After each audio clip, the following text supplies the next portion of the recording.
It's getting close to Halloween. I love taking my Tesla down by the lake, just enjoying the fall weather. There's a lot of dangerous things down by the lake, so you gotta watch your step.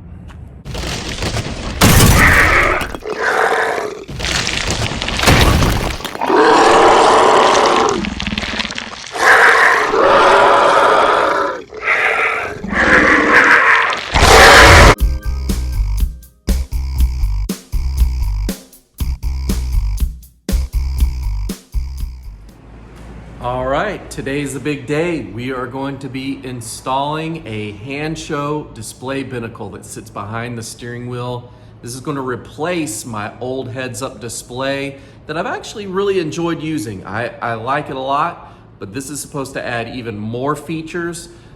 So let's get started. All right, so this is my Hansshow heads-up display that I've had for about a year now. I really enjoy this. I use it all the time. I know a lot of people stopped using theirs because there was a software update that interfered with it and caused problems, but I never had that problem with my car.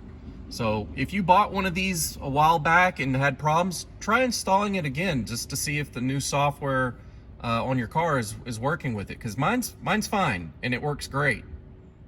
And this is the new display that we're going to be installing today. It's going to replace my heads-up display. This has done a great job, but all it really shows is your speed and your driving mode and your battery life.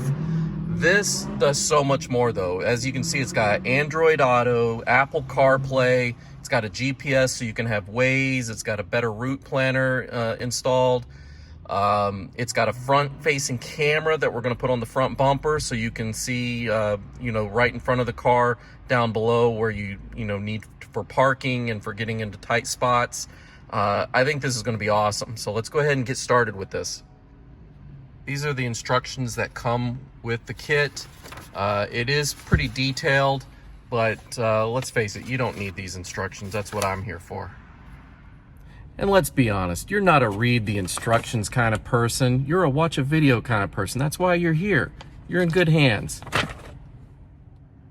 And this is what the screen looks like.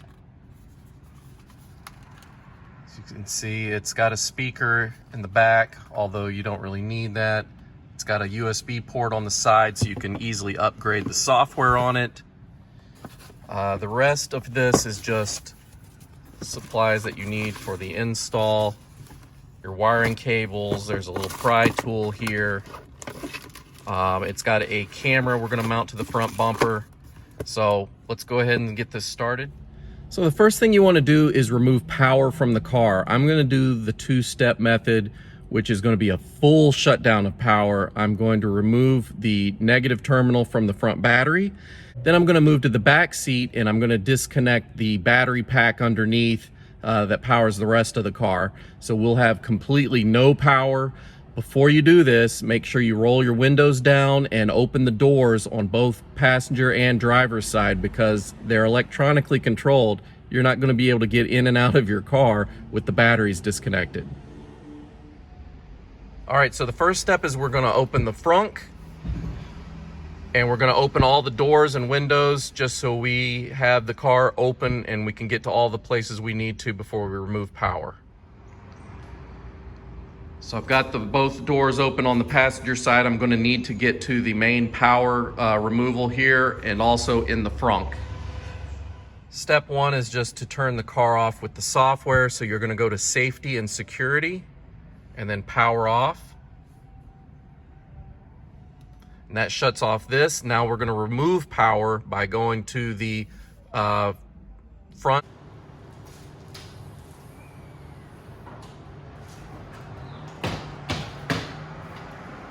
If you are not installing the front camera, then all you need to do is remove this negative terminal right here from the battery.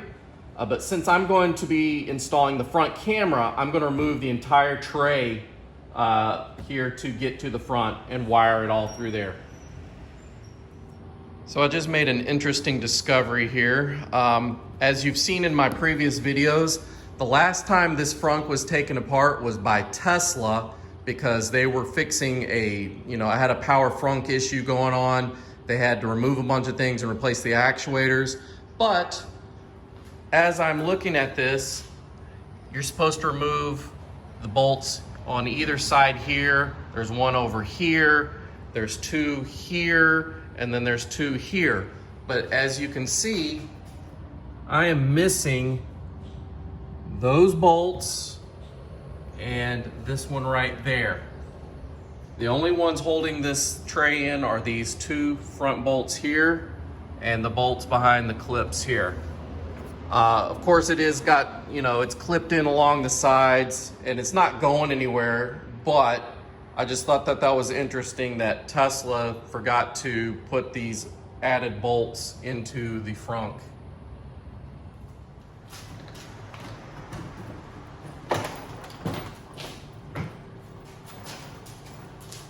I'm gonna take apart this also. This just unclips on the sides. Pulls out like that. It's just gonna make it easier for me to get to the wiring in the back here to run the cable for the camera. Just disconnected the battery here for the negative. In the back seat here, there's a little lever here that you push to the side, and that will allow this seat to pop up here. You remove this little styrofoam right here, and then there's a latch that we're going to unlatch to remove the main power from the battery pack under the car.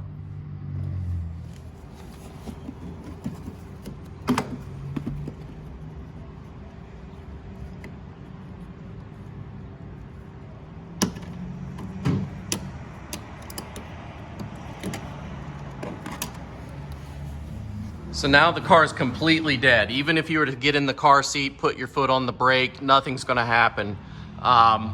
That's why I told you to roll down windows, to open doors, just because these are all electronically controlled. If you need to get to a certain access point in the car, you're not gonna be able to open that door. So there are a lot of different videos on YouTube on how to install these things, and they all kind of approach it from a different angle.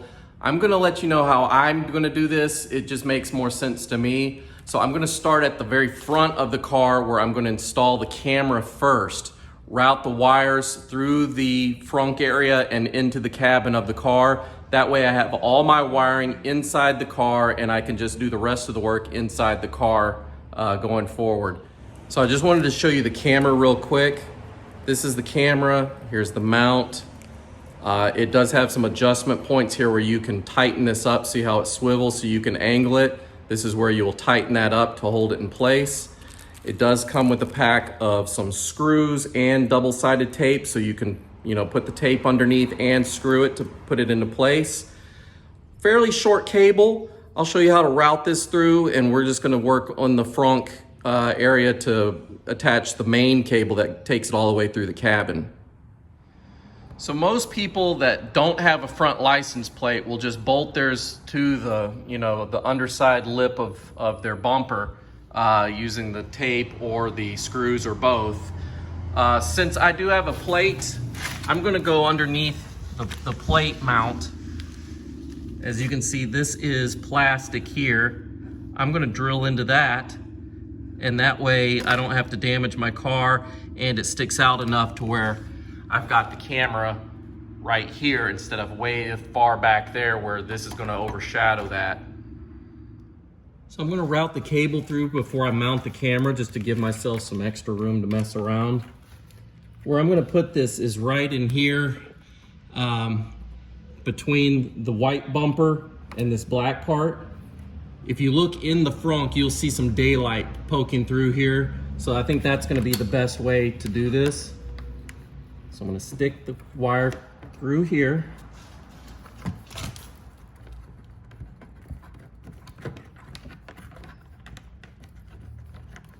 And then go to the other side to grab it and pull it through. I have the wire going between the bumper and the grille.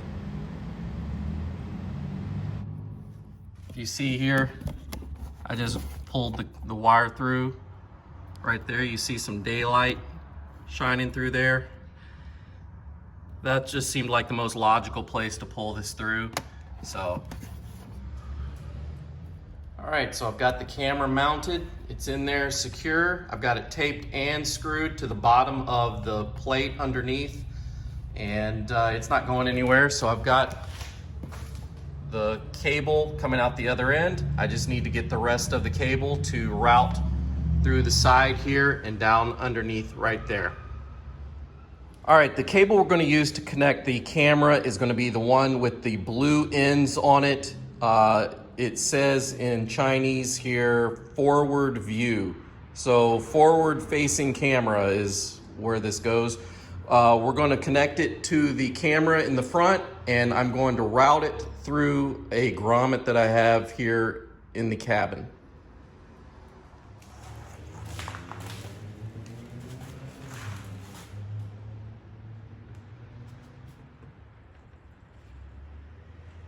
Push those together, and then you'll want to tape this up so there's no water or moisture that gets inside here. So I've got it electrical taped up here just to keep any moisture and water out. We should be good there. Okay, so the next thing I'm going to do is remove a lot of the interior pieces here so I can get to the grommet that's located in the firewall right about there. That way I can run my fishing wire through there to grab the cable on the other end and pull it through the firewall. All right, I just dropped this panel here from underneath the glove box. They're just held in by these little push pins. And if you've seen my previous videos, you've seen me take these out. You just, pop them out. I used actually the tool that came with this screen kit. So just grab one of these in there and pop them out that way. You will have a couple different cables to remove. This is for the light, so you just pull this one out. This is for a speaker that goes there.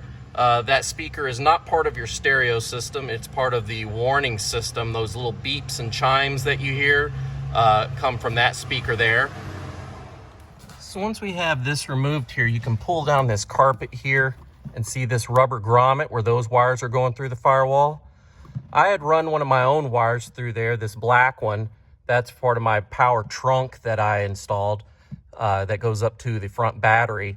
So you can run your wires straight through there. I'm going to stick a fishing loom through here and tie the other end to that and pull it back through.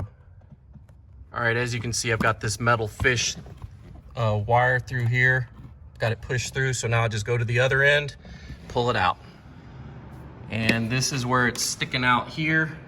You'll see the other end where I can tie my wire to, and it goes out through the firewall right behind this piece here. This easily comes off as well. If you want to move that out of the way, you can do that. I'm just going to tie off this with some electrical tape to the end of my wire that I've got here, and then just pull it back through the other way. All right, now that I've got the cable pulled through the firewall up through there, we can route it around here, but I need to first pop off this panel, and then this part pops off on both sides of the car.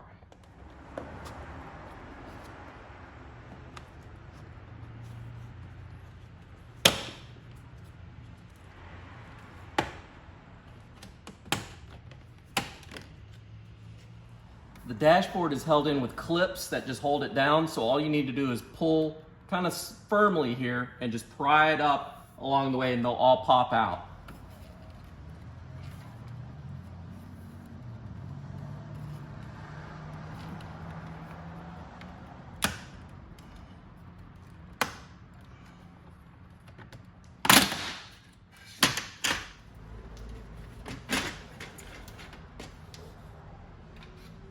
All right, so this is what the car looks like without the dash installed.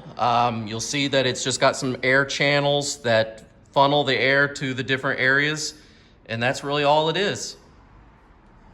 The next step is to actually install the screen itself, and I've got the dashboard here. You'll see that there are some dummy grids there that don't open up to holes. They're sealed up.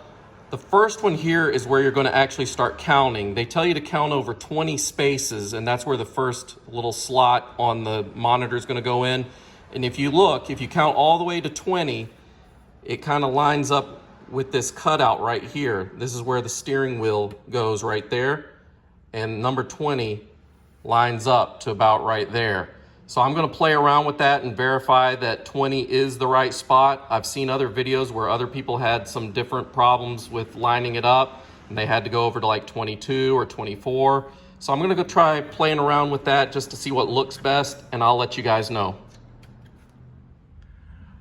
All right, so I've just kind of rested this center console down on here and lined this up.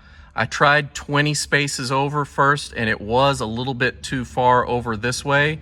So I tried 24, and it looked pretty good, but I decided to knock it down one to 23, and I think this looks a little better. The reason I think that they say to put it at 20 is if you see the indentation here where you cut out this spot and this spot over here for the steering column, 20 would center this screen right here to where it would be centered on that little cutout.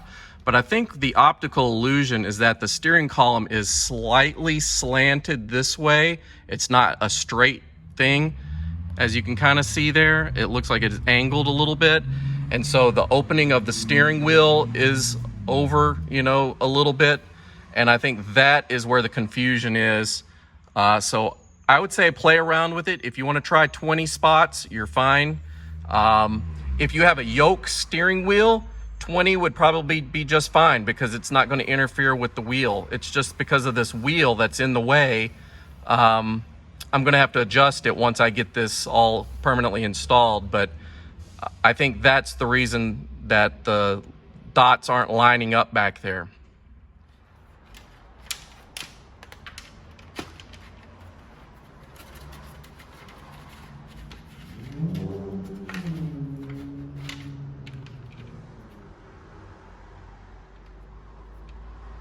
One, two, three, 4, 5, 6, 7, 8, 10, 11, 12, 13, 14, 15, 16.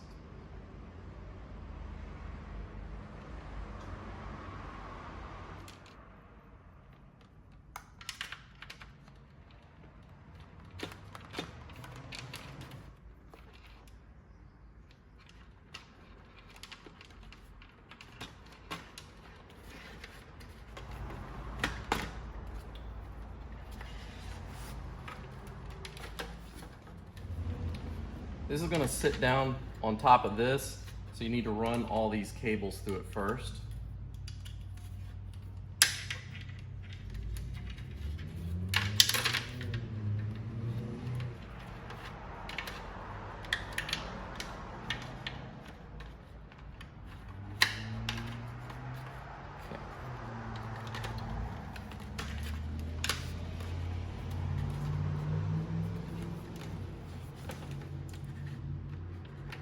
Okay, so the bottom of the screen has holes that you will put screws into. So you just need to line this up. And you will need a small screwdriver. I'm using a little set like this. You find these like at Walmart or AutoZone. I can't remember if I bought this at Walmart or Amazon, but they're everywhere. So I'll put links if you need anything like that. These screws are really tiny, so you can't use just a regular screwdriver. It has to be one of these little mini ones. The kit comes with screws and washers. Always put the washer on the screw and then screw it down into place.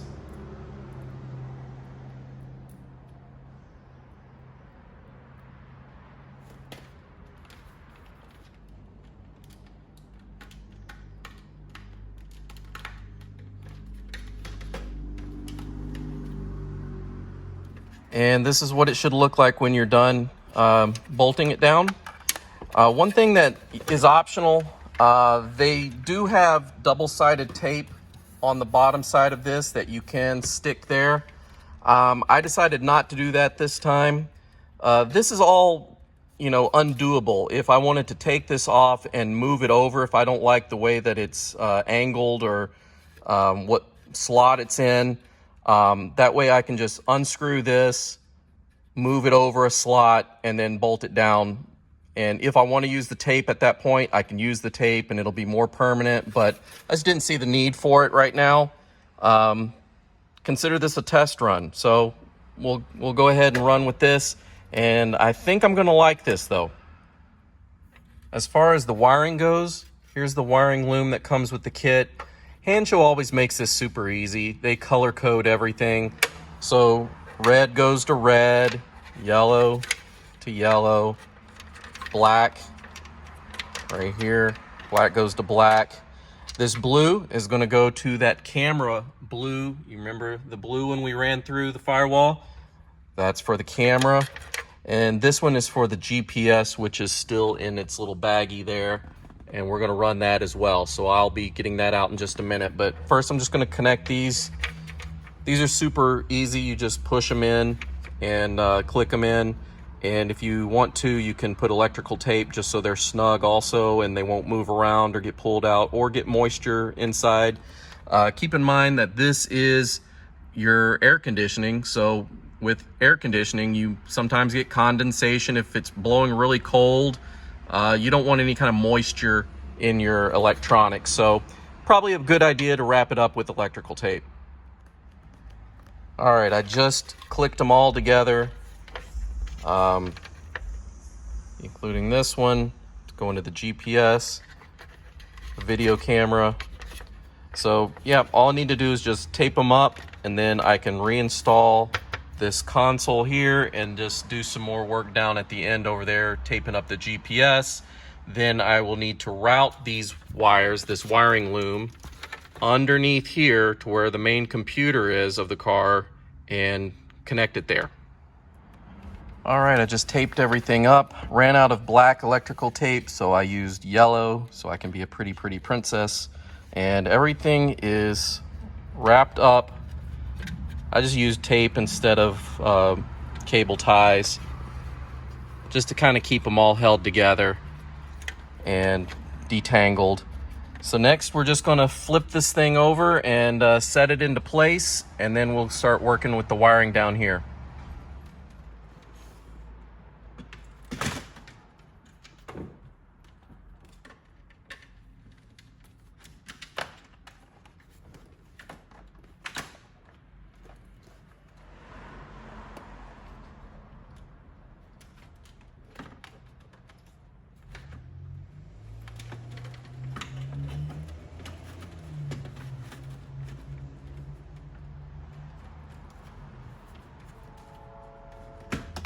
Okay, I've got the dash put back together here. I just need to button up everything here and attach the cable to the computer, which is going to be a little bit of a challenge because you got to go upside down to where you can reach the wiring harness underneath. But this is what it looks like here in the cabin of the car. It does match. It looks like it was part of the OEM build. Kind of reminds me a little bit of like the Mustang Mach-E has a little flat screen in front of its steering wheel as well. As you see, I still have my heads-up display that, you know, I could run both if I wanted to. I think it's kind of silly though.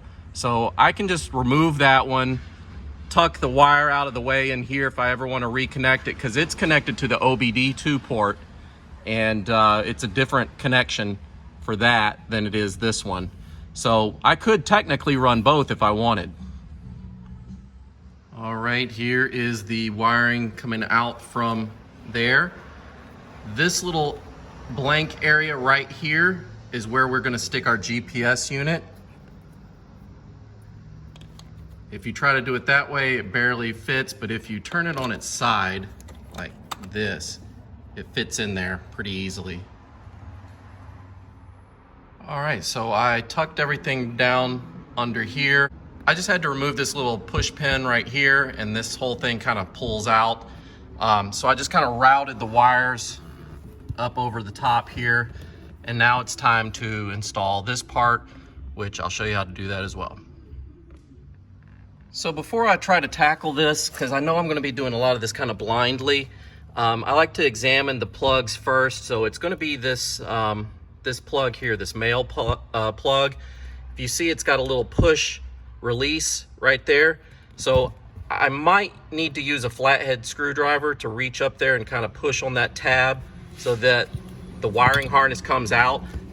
You're going to be looking for, there's a couple like this up there, but you're going to be looking for the gray one in the back. So you'll probably need a flashlight so you can turn your head up here because it's way up there. Probably won't be able to get a camera. I'll see if I can get a camera to shine up there.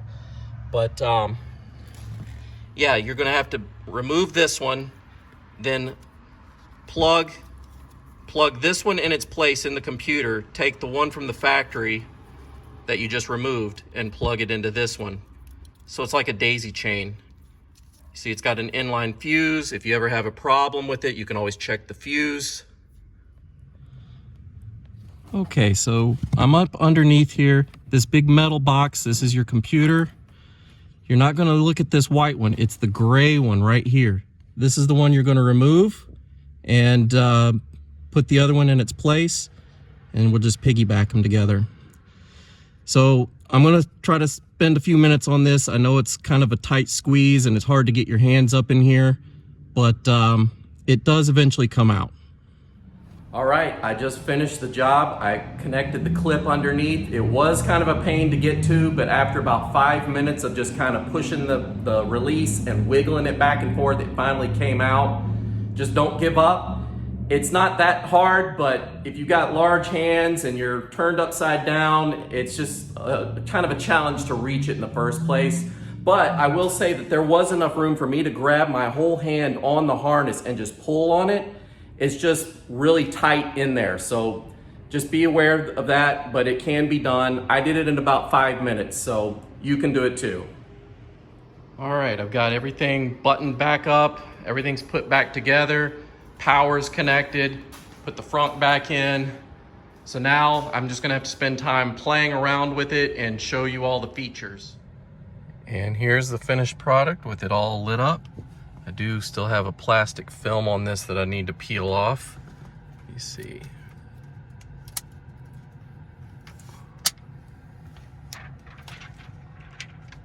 And we are finished. It does change to the color of your car, the little icon of the car. There's the forward-facing camera. When I put it in reverse, changes back to that screen, and then I've got my reverse cameras here. Or I could go into forward and get a full surround of the car this way.